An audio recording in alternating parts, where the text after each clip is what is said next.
My name is Lisa Shea, and this video is part of my horror short story, horror authors, horror readers, all things horror video series. And this particular one is about my short story, Death Squad. So Death Squad is a short story which is 19 pages long, 38 words, and this is more like my traditional writing. I like to write thrillers and action kinds of stories, and even my romances or my science fiction or other things tend to have these kinds of combat scenes in them. Not hardcore combat. I tend to write a lot of sword kinds of fighting, sword fighting, knife fighting, bow and arrow fighting. But it's the same kind of feeling towards it in here where they're getting in with the guns. And the basis of the story relates back to the Death Watch story at the beginning of the first of my series. So Death Watch was about a person on death row and the concept that if you're going to kill someone, you should kill them quickly and not drag out the torture with chemical injections into their veins for hours upon hours. And I would greatly prefer if we used a guillotine or a firing squad or something else that was going to be quick for the person.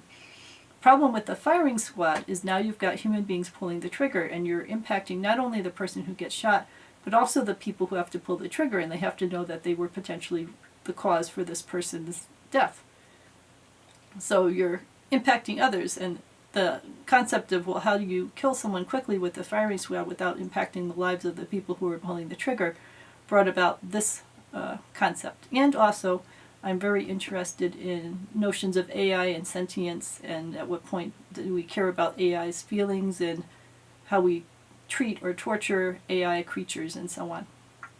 So in this particular case, we've got a main character named Deacon, and I'll also comment that generally I write with women characters, and it's interesting to me that my two main stories that feature male characters are both set in prisons with the men on death row, so I wonder if it's something about the notion of women don't tend to be on death row for all sorts of reasons based on our judicial system, and that I just chose male characters in these two situations. So we've got a male character. His name is Deacon. And he's in Utah. And Utah is, in fact, thinking, or I don't know if they have enacted it yet, about putting firing squads as an option for death row. And a number of people would vastly prefer firing squads because it's quick and reasonably painless as compared to poison chemicals in your body, which can last for hours and hours of agonizing torture. So this Deacon person is very interested in having a firing squad once it becomes available to him. And he's got a friend, Buford, who's in the prison with him, and they are on death row, so they're sitting there waiting to meet their end. And someone else is about to get executed with the firing squad. So while they are out there, they see a bunch of androids come out. And they realize that the androids are now going to be the firers, and that takes care of the issue of the people who have to pull the trigger and whether they feel guilty or upset about it.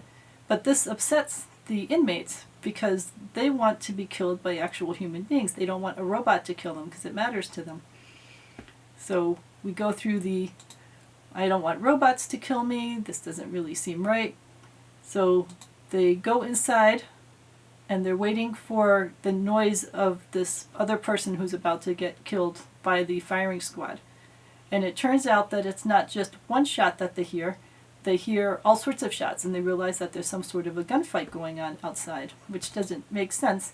But it seems that the robots are now shooting all sorts of people. So the robots come in and they start shooting the prisoners and the guards in the cell block.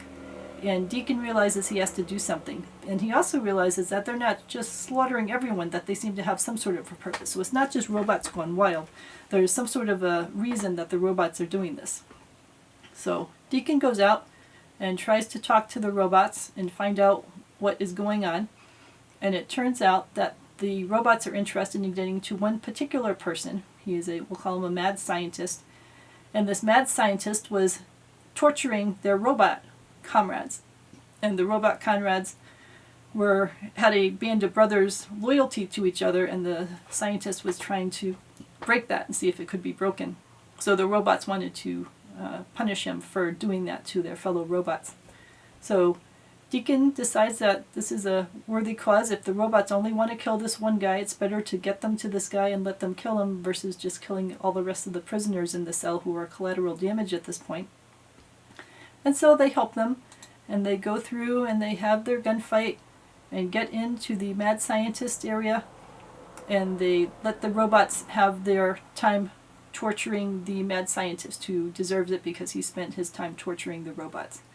And then at the end, the robots who are left ended up shooting each other so that they cannot be resurrected and brought back for more torture and other agony. So they choose the path of death at the end rather than face other consequences going forward. So then Deacon is praised for what he has done for, in essence, saving all the prisoners and making sure there was as minimal bloodshed as possible in this. And he goes up in front of his firing squad. It is now a human firing squad. It's men that he can relate to and who understand what he did.